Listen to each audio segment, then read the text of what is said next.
Aujourd'hui, on discute autour d'un verre de la pièce où on passe le plus de temps, la chambre à coucher. Et principalement la chambre des maîtres et la chambre d'amis. Puis aujourd'hui, avec moi, pour en discuter, on a Martine Bourdon et Chantal Serra, décoratrices chez Colobar.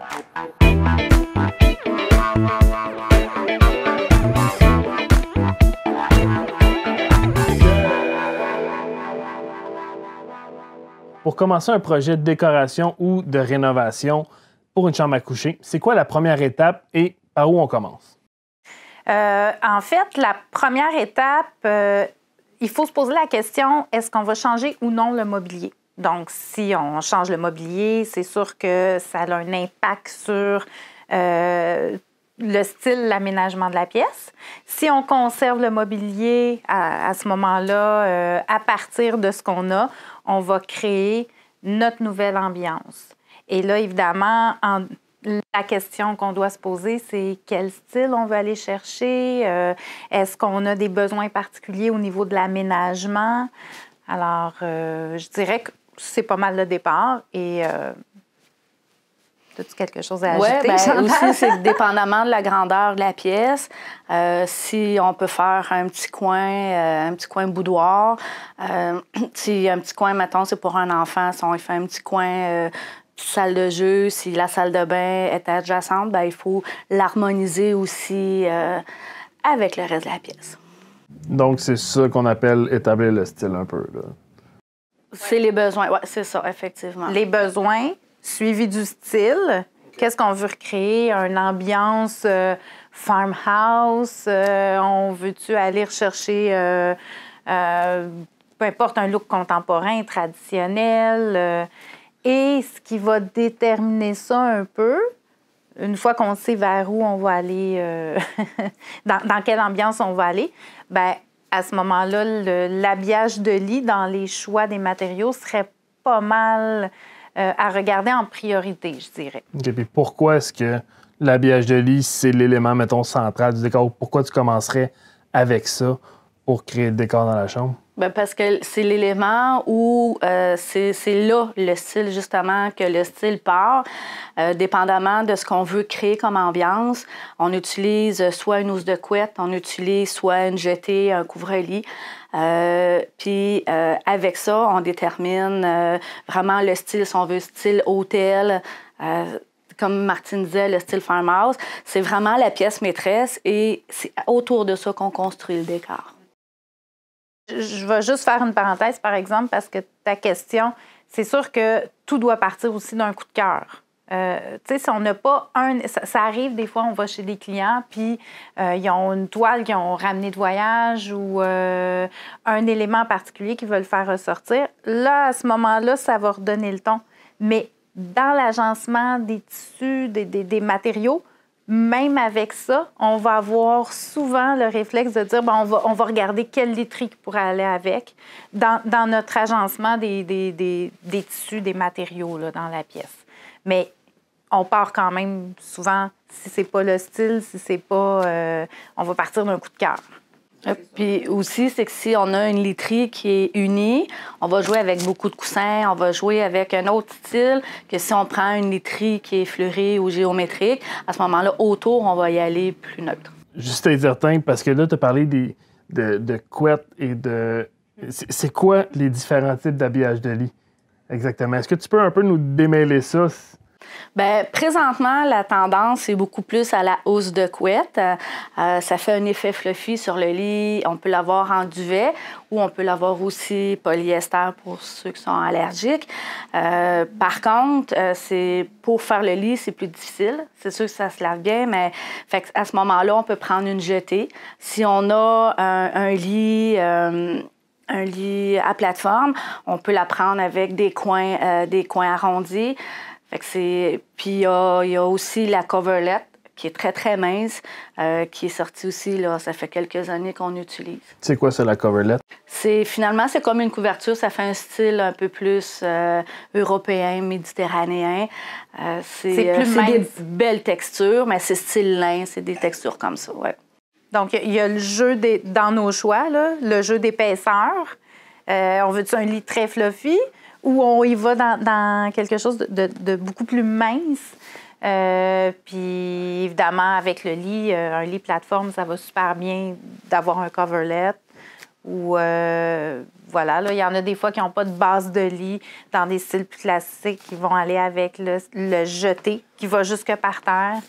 Alors, il y a beaucoup de choix dans la literie là, au niveau des styles et des modèles. Il y a aussi le confort, parce qu'il y en a qui adorent dormir avec une douillette parce que c'est fluffé, mais il y en a qui aiment la pesanteur. Ils vont prendre plus une courte pointe qui est plus pesant. Fait que ça aussi, le confort pour dormir, c'est sûr qu'il y en a qui vont le plier au pied du lit et qui s'en servent pas, mais il y en a qui, tu sais, comme à l'hôtel, c'est tout enveloppant. Bien, le confort du sommeil aussi. Fait qu'on commence avec ça. Puis tantôt, tu as aussi parlé de coussins. Puis moi, j'ai une question. Combien de coussins on met? C'est tout le temps ça. C'est sûr que nous, les décoratrices, on en met plein. On joue avec des grands formats, des petits formats, des textures, on marie beaucoup. Mais dans la logique des choses, bien, c'est sûr qu'ils vont faire un aménagement. Parce que plus on en met, bien, plus il faut les remettre sur le lit. C'est souvent ce qui va faire que quand il n'y en a pas beaucoup, c'est qu'il y a une personne dans le couple qui peut décider qu'il n'aime vraiment pas enlever les coussins. Mais il y a une époque vraiment où là, c'était la règle, comme dans plein d'affaires en décoration, 3 coussins. Là. Il y a une époque, là, c'était 2 caches-oreillers, 3 coussins. Mais là, il y a des fois où on n'a même pas de cache-oreiller. On va avoir des caches euros carrés ou juste des coussins. Il n'y a pas de normes. Puis c'est ça qui est vraiment à plein niveau aussi dans les tendances déco, c'est qu'on essaie de ne plus être dans les kits, on essaie de ne plus être dans les chiffres préétablis. On y va pour le look, pour le mélange des couleurs, des matières. Donc, on ne répond pas à tes questions. Ça peut être 0 puis ça peut être 8. Mais c'est soit beaucoup ou pas pantoute. Ben. Ish. C'est ça? Non? Ouais, le pas pantoute, c'est sûr que nous, non, c'est pas pantoute. On aime ça en mettre. Ouais. Mais on peut jouer avec aussi plus de la texture unie, mais jouer avec justement la texture, le lin, le cuir, ou on y va avec des motifs. Parce qu'il y a des coussins en cuir? Oui, il y a des coussins en cuir. On peut même faire des coussins en fourrure. OK. Cuir, en fourrure, en tricot. OK, fait qu'il y a moyen de vraiment s'amuser là-dedans. Bien, c'est ça. Oui, puis même, tu sais, si tu as un leaking, ben, tu peux mettre 3 € en arrière.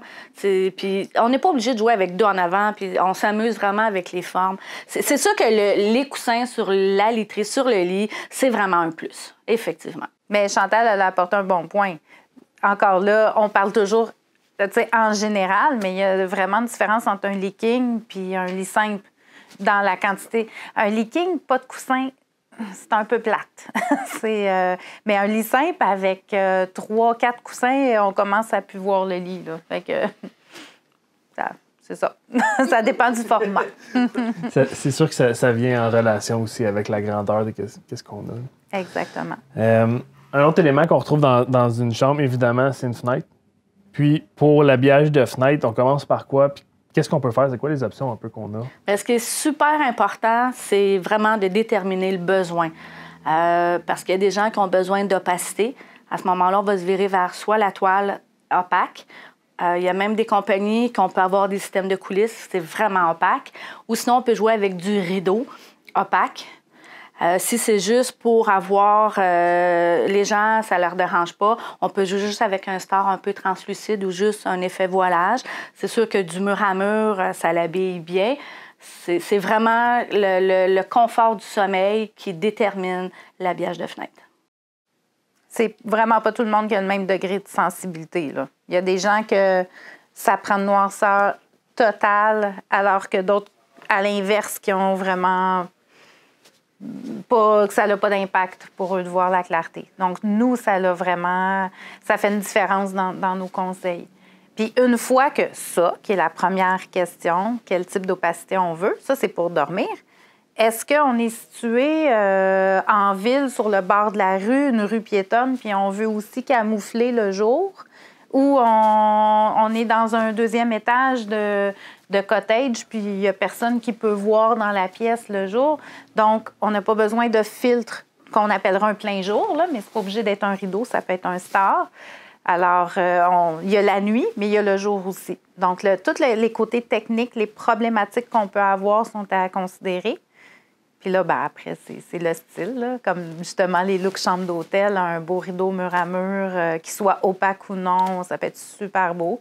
Mais il y a toujours quelque chose dans l'architecture, dans la forme de la fenêtre, comment la fenêtre est placée dans le mur, qui va nous donner une piste à travailler puis à personnaliser là, pour chaque client, c'est du cas par cas.